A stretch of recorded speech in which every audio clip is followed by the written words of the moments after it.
Hi guys, thanks for joining me. It's your girl KJanese, and back by popular demand is my weekly sports blog, my predictions. That's right, I'm back. I know it's been a while, I've been gone a while, but I've had a lot of people inquiring about the predictions and wanting me to do so, so I thought this would be a good time for us to start. Um, Real quick, let's just do a recap of the Thanksgiving Day games. And by the way, I hope you all enjoyed time with your family and your friends and you enjoyed some great football because I know I definitely did. Um, the Green Bay Packers remain undefeated. They beat the Detroit Lions, who have had an amazing season, obviously turning a new leaf in Detroit, but they were still did not win against the Packers. The Packers won, and the score was 27-15. I will have to say, though, that the best game on Thanksgiving Day was the Dallas Cowboys and the Miami Dolphins. If that did not come down to the wire, talk about Tony Romo being able to redeem himself. That is at least for a week. They say in football, you're only as good as your last game. The Cowboys end up winning 20-19. Very, very close game. And last but not least, the Baltimore Ravens defeated the San Francisco 49ers 16-6 without their muscle, Ray Lewis. He was not playing, but they still managed to win the game. So that was another great game.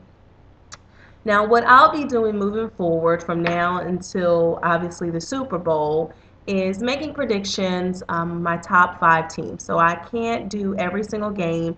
It's very time consuming, but I will pick the top five games in my opinion and give a prediction, give you a little bit of analysis as to why I think the teams will win. This week, I've selected the Vikings against the Falcons, the Bears versus the Raiders, the Patriots and the Eagles, the Broncos and the Chargers, and the Giants against the Saints.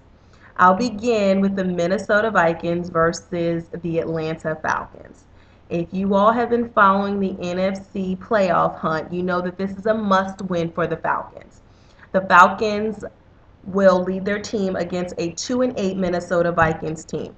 Now, when I looked through the statistics and I did a comparison, a side-by-side comparison, one of the only stats that the Vikings seem to lead the Falcons in is yards, rushing yards. The irony in this is their leading rusher, AP, Adrian Peterson, will not be playing tomorrow due to a highly sprained ankle that he suffered. So he won't be playing. So we take him out of the equation, and that really makes it easy for me. This is a no-brainer. The Falcons should definitely be able to win this game. So with that, I'm giving the edge to them, and I'm going with a confident Falcons 23, Vikings 17. My next game, the Chicago Bears versus the Oakland Raiders. Now the Bears are 7-3 and the Raiders are 6-4. The Bears are taking a chance with Caleb Haney this week. Now, if you guys have been following the injury updates and the reports this week, you know that Jay Cutler suffered a broken thumb last week and had surgery earlier in the week. The Raiders are also without Carson Palmer. So this is an exciting game because you have two new quarterbacks at the helm. Okay. With that, Matt Forte, who is their leading rusher this season, has slowed down the last couple of games, only averaging 3.2 yards per carry. So we will definitely need to see him back on track and running at his best, considering you won't be expecting them to be throwing a lot this week. That is the Bears. The Oakland D and their pass defense is just ugly, and it can get real ugly. With that, I'm going to go with the Oakland Raiders and say that they're going to beat the Bears 24-21. My next game, the New England Patriots versus the Philadelphia Eagles. Since the Eagles returned from their bye week, we've all been saying this is a must-win game. This is a must-win game or they won't make the playoffs. I can honestly tell you, this is a must-win game. Even though it's looking very dim for them at this point, they are not completely out. My concern is all the uncertainty. It's highly unlikely that Michael Vick will play. It's likely that Vince Young will play. Not sure what's going on with Namdi, considering he was carted off the field this week during practice with a knee injury. There's way too many uncertainties going on in Philly. However, LaShawn McCoy has been the one consistent thing that they've had going all year, or I should say person, not thing. He scored a touchdown in every single game other than last week's game. However, he did cross the 1,000 rushing yardage threshold last week, so congrats to LaShawn. We need for him to be consistent, and we need for him to run tomorrow. In addition, we need the great Eagles defense to show up and not the weak Eagles defense. So with that, I'm not sure how it's going to go. But one thing I do know is that the Patriots are tried, true, and tested. And they have by far the best 2-minute QB in the league. Last week, Vince Young did not win the game for the Eagles, contrary to popular belief. What won the game for the Eagles was the fact that the Giants were not able to capitalize on the turnovers. I will tell you, Eli Manning is by no means a Tom Brady, and the New York Giants are by no means a New England Patriots team. If the Eagles commit as many turnovers as they did last week, they are in for an L. Unfortunately, with all the uncertainty going on in Philadelphia, I'm going to have to go with a team that's tried, true, and tested, and the Pro Bowl QB who gets it done. The New England Patriots will win this game tomorrow, and I'm going with them. They will win 27-21.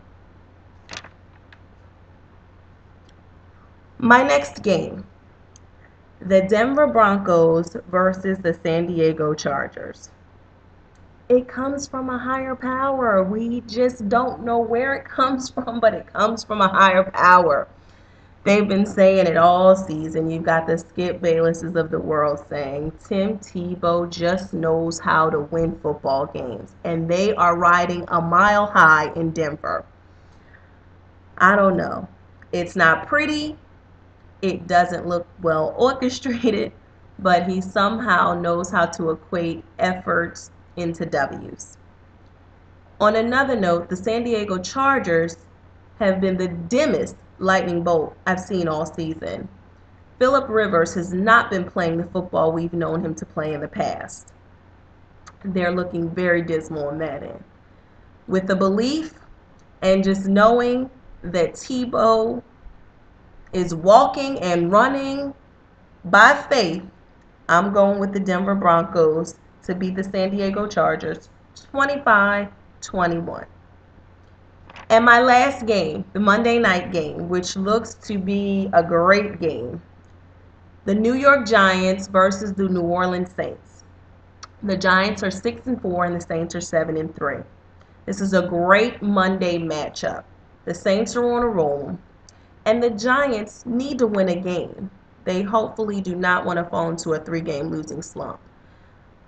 Just a few weeks ago, they had the NFC locked up, and now it doesn't look too good. With them losing to the Eagles last week, they're pretty down right now, so they definitely need to win. Drew Brees is on a roll, and he's looking to surpass Dan Marino's passing record, single-season passing record.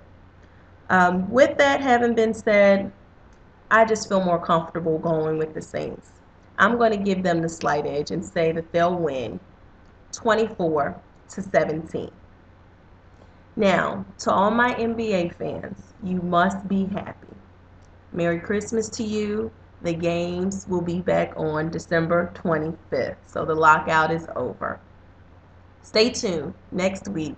Another top 5 predictions with your girl, KJanese. Happy football.